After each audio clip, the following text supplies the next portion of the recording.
आज जानते हैं बाबर के बारे में। बाबर का जन्म 15 फरवरी 1483 फरगना रियासत उज़्बेकिस्तान में हुआ था। बाबर मंगोल विजेता का वंशज चंगेज़ खान का भी तुर्क विजेता बितुमर टेम्रेल एक सैन्य साहसी विशिष्ट सैनिक और प्रतिभाशाली कवि और डायरी लेखक होने के साथ साथ एक राजनेता भी था।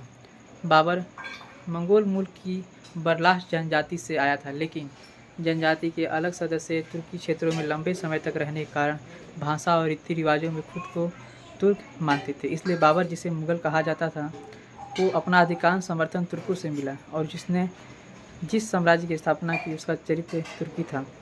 उनका परिवार चगताई कबीले का सदस्य बन गया था, जिस नाम से उन्हें जाना जाता है। वह तैमूर से पुरुष उत्तराधिकारी में 5वें और चंगेज़ खान से महिला वंश में 13वें स्थान पर थे।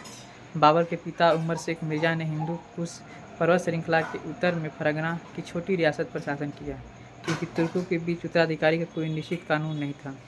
तिमुरिड्स के प्रत्येक राजकुमार तिमूर द्वारा स्थापित राजवंश ने इसे तिमूर के पूरे प्रभुत्व पर शासन करने का अपना अधिकार माना।